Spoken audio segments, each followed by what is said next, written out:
Cette revue de la presse vous est offerte par le ministère camerounais des Transports. Chers conducteurs, l'excès de vitesse ou la vie, il faut choisir. L'inattention, l'imprudence, l'impatience ne vont pas avec le volant. Ceci est un message du ministère des Transports. Bonjour à tous et bienvenue à cette nouvelle édition de la revue de la presse camerounaise. À la une du quotidien national bilingue Cameroun Tribune ce matin, s'agissant des salaires des enseignants, le quotidien nous informe que c'est désormais complet. Plus de 20 400 enseignants qui percevaient jusque-là seulement 2/3 de leur salaire ont vu leur solde entièrement payé en cette fin du mois de mars. C'est un premier résultat de la mise en œuvre des mesures prescrites par le président de la République pour répondre aux revendications des fonctionnaires du secteur éducatif. Les bénéficiaires expriment leur soulagement et leur satisfaction des pages 2 à 3 du quotidien national bilingue Cameroun Tribune. Le magazine Défi Actuel, quant à lui, ce matin, s'agissant de la dette due aux enseignants, nous renseigne que nous allons vers un collectif budgétaire. Alors que le règlement des sommes réclamées par les enseignants a commencé cette fin de mars, le chef de l'État a instruit le ministre des Finances de procéder à un réajustement du cadre budgétaire de l'exercice en cours. Robert Simo Kenyedon s'exprime en disant « On est passé d'un salaire de 128 000 francs CFA à environ 219 464 francs CFA. Cette communication est à retrouver ce matin dans les colonnes du bi-hebdomadaire Défi Actuel. En petite une, retrouvons également une communication du ministre de l'économie Alamine Ousmane Bey qui indique, je cite, « Le Cameroun a besoin à la fois de ses entrepreneurs et des partenaires de l'extérieur ». Enseignant, dictionnaire illustré de la colère, titre ce matin le journal Ligne d'Horizon. Comment lire ce mouvement d'ampleur et vers quoi mène-t-il?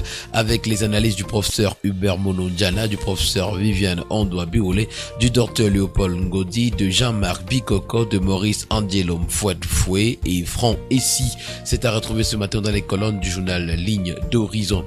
On parle également de grève ce matin à la grande une du tri-hebdomadaire Le Soir, mais il s'agit plutôt de la grève des transporteurs. Le gouvernement a calmé donc les tensions, nous renseigne ce matin le tri-hebdomadaire. Prévu pour démarrer ce lundi 28 mars 2022, le gouvernement camerounais, sous la houlette de Jean-Enes Massénangale Bébé, a su éteindre le feu de ce qui s'annonçait déjà très chaud dans les rues du pays en apaisant les responsables des organisations socio-professionnelles des transporteurs routiers des marchandises lors des dernières réunions de concertation avec les 10 responsables. C'était vendredi dernier à la salle des conférences du ministère des Transports. Une autre grève annulée est celle des Dersimènes, comme nous le renseigne ce matin le quotidien L'Info à chaud. Le quotidien parle également de la commercialisation des poissons pourris par Congelcam à Obala.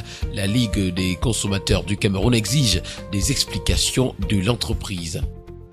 On parle d'événements ce matin à la grande une de l'hebdomadaire L'Avenir. Le Cameroun célèbre la grande nuit des travailleurs le 29 avril prochain à Yaoundé.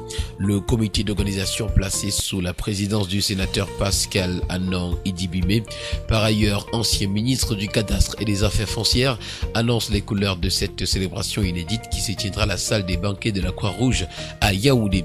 Il est demandé à chaque entreprise sélectionnée de désigner maximum 3 employés dont les performances continus ont été appréciés sur les 12 derniers mois, à qui seront remis les certificats d'excellence, des lots et des primes. À la une du quotidien Mutation ce matin, présidentielle, l'anticipation mijote. Au nom de la Léquier, le ministre Ici et des alliés RDPC implorent cette option, question de remobiliser le peuple autour de Paul Biya. L'information ce matin, vous l'aurez en page 13. D'après l'information rendue publique ce matin par le tri-hebdomadaire du Sahel, à Marois, des stupéfiants pour près de 100 millions de francs CFA ont été saisis et détruits. L'information, vous l'aurez en page 4. À Johong, le BIR opère 167 cas de cataracte en 4 jours. Galfou, fin du bicéphalisme à la tête de la section RDPC. Kolofata, 2 morts à Sandawa, Diri et puis Septentrion. Eneo annonce l'injection de 6,5 MW supplémentaires dès avril 2022. Toutes ces informations et bien d'autres, vous les aurez ce matin dans les colonnes du tri-hebdomadaire L'Œil du Sahel. Le quotidien Éco-Santé pour sa part parle d'hôpitaux publics et nous renseigne que 27 000 temporaires sont sans salaire depuis près de 10 ans. L'Afrique est dos au mur depuis que la guerre en Ukraine a commencé, nous renseigne ce matin le journal L'Intégration. Victime collatérale d'un conflit loin de ses terres, les voix appellent à la mobilisation pour défendre les intérêts géostratégiques du continent. Ce qu'il faut faire pour gagner la guerre selon Paul Ila et Jean-Claude Direki est à retrouver ce matin dans les colonnes de la tribune des communautés. Énergie électrique, le diktat du délestage à Douala titre ce matin la nouvelle expression. La population crie, pleure, se plaint d'Eneyo et rien ne change. Il ne se passe plus un seul jour sans qu'il ne se passe l'épineux problème de l'interruption de l'énergie électrique dans la ville de Douala. L'information au complet ce matin, vous l'aurez en page 2. En petite une, on parle du match Cameroun-Algérie. Les supporters des Lions désillusionnés. Cobalt de Lomier. L'exploitation se fera avec l'américain Cloudbreak. Assemblée nationale, les contours du secret bancaire et puis grève des enseignants. Le duel Nanova contre Joseph Lé est à retrouver dans les colonnes de la nouvelle expression. Ce sont les revendications sociales qui intéressent ce matin le bi-hebdomadaire L'Indépendant qui titre à sa grande une le grand malaise. En marge des premières retombées sur le bulletin de solde des enseignants, le gouvernement pourra-t-il décrypter sans état d'âme ce climat social morose sans céder à la thèse de l'instrumentalisation et du complot? S'interroge ce matin donc le bi-hebdomadaire qui nous présente un décryptage dans ses colonnes ce matin. On parle d'événements, retrouvons aussi la grande nuit des travailleurs le 29 avril à Yaoundé. En 37 du RDPC, les échos des festivités dans le centre, le sud et l'Adamawa sont à retrouver des pages 4 à 7. Activisme, la face cachée des influenceurs web est à retrouver et puis CNPS, les comptes 2021 sont adoptés. Le journal L'économie Target pour sa part ce matin nous présente une enquête comment l'exploitation minière nuit à l'environnement est à retrouver ce matin dans les colonnes donc du journal. D'après l'information rendue publique ce matin, l'exploitation minière provoque notamment dans la région de l'Est la perte de la biodiversité, l'érosion des sols et la contamination des eaux de surface, des eaux souterraines et des sols. L'information ce matin, vous l'aurez des pages 3 à 11. Le journal Lady News pour sa part ce matin parle de l'Assemblée nationale et du Sénat comme une affaire d'hommes.